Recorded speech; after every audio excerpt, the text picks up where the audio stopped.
Hi and welcome to Stories of Surveillance. On today's show we're going to have 4 great stories, each having a look at the different aspects of surveillance throughout society. Without much further ado, let's get started. Here's a story from Jackie. Thank you, Matt. I'm Jackie and I'm here to talk to you about the rise of undercover shoppers. When one thinks of an undercover shopper, they probably presume they're wearing a cap, sunglasses and a hood, when in fact they're probably wearing none of this. One might also think that they watch you very intensely, when in true fact they're just watching you from afar. Undercover shoppers is this non-digital way of surveilling a store. Instead of having the obvious CCTV cameras in the shops, undercover shoppers are another way in which a store can surveil its customers. They hold 2 purposes. One, to ensure that the staff is acting accordingly in carrying out their operations effectively, and 2, to actually watch the customers and to ensure that there's no theft in the store. There are easily ethical issues that might arise through undercover shoppers, such as undercover shoppers targeting certain class and races of shoppers. But putting that aside, undercover shoppers are there to give feedback to the store to ensure that their layout, their operations, everything is acting smoothly and accordingly. Unlike CCTV cameras in a store, undercover shoppers can act in the moment to prevent a theft rather than just looking back on the footage and trying to find out the identity of the suspect. In recent years, undercover shoppers have increased among stores worldwide. This is due to 2 facts. With the rise of theft in stores, new methods these days are being spread online about ways to steal clothes, to steal products from a supermarket. The number of theft in stores has risen, so obviously undercover shoppers can help either catch those thieves in the moment or figure out ways the stores can actually prevent these thefts from occurring. Undercover shoppers are able to analyse the store's layouts to make sure the staff are fulfilling their duties correctly and to give feedback to the store on how they can improve. Besides the advancements made in technology, undercover shoppers are still a great method in which stores can use these trained people to surveil their store effectively. That was quite thought-provoking. Now we're going to move on to a story from Helena. Thanks for that, Matt. The retail industry loses billions of dollars each year to both shoplifting and employee theft, which is why investing in video surveillance cameras is often viewed as one of, if not the main solution for fulfilling security needs. IP video surveillance cameras are known for providing a number of long-term benefits, including reduced retail shrinkage, lowered insurance rates, and perhaps most importantly, a decrease in the number of theft cases.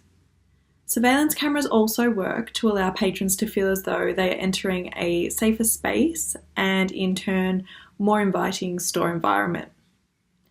However, mentioning the words inviting environment in conjunction with surveillance cameras is not something that goes hand in hand in all cases. While some patrons feel more secure in the presence of surveillance cameras, many feel apprehensive and somewhat offended at the idea of being watched in a public setting. Some of the main reasons why people object to surveillance cameras or CCTV include it being viewed as an invasion of privacy, the ability for it to create a mutual distrust between individuals, and the fact that those who are being filmed are not being asked prior to being filmed. Regardless of such views, however, CCTV remains at the forefront of ensuring safety, protecting property, and preventing crimes in public spaces. I feel the main objections that many have to CCTV are culturally instilled within us, as we are made to be wary of places which fulfill this notion of the walls having ears or eyes. Interesting. Now we're going to have a story from Sophie. Thanks, Matt. I'm Sophie and I'm here to talk to you about geotagging and location services online. In recent years, through the rise of social media and smartphones, it has become a lot easier to track people online. Most apps these days use location services, whether it's literally to track your every move like Uber, or to offer appropriate advertising based on your location like Facebook. Geotagging can be a fun and convenient way to share your experiences on social media with your friends and followers, such as checking into restaurants to leave a review, or to gloat to your friends on Instagram about the amazing places you're visiting while on your holiday. However, some location services are not completely controlled by the user. With so many different apps on our phones these days, it's difficult to keep track of which location services we have switched on and how much access they have. Recently, with the new launch of iOS 11, Apple has changed the way that developers can use location services. Before iOS 11, there were only two options users could choose to control their location services. They were to always or never allow the app to track them. Now, apps like Uber have had to add the option of only when using the app. This might come as a surprise for users to know that up until iOS 11, Uber could track them after their ride had finished, if the app was still open, even if it was open in the background. And even now, when you update your Uber app, there's no notification telling you about these new changes, so many users will still be unaware of this new option. No, I didn't know that. It's quite shocking. This now begs the question that all users should be asking themselves. Do you know who's tracking you? And finally, here's one of my stories.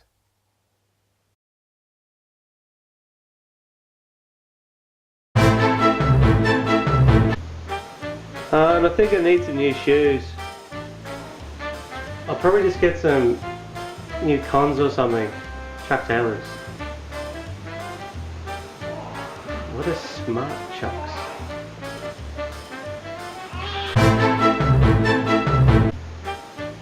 You want to Skype with Nana? Yeah? Want to say hi to Nana? Now what are these pop-ups? What a smart chucks. What are these smart chucks?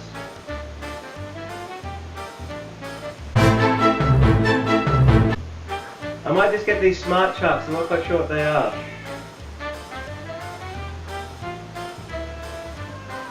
And send. I ordered these shoes 2 days ago.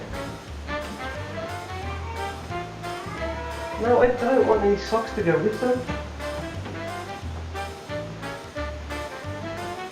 The holidays are nuts.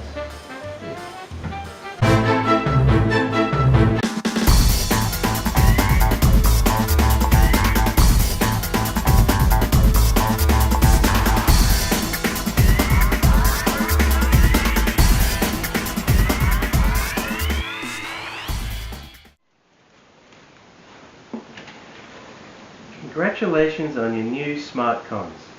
Please insert USB.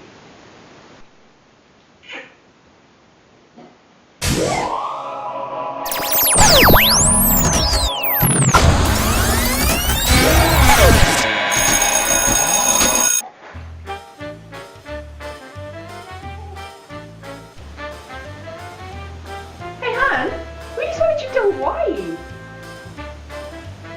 Really? That's awesome.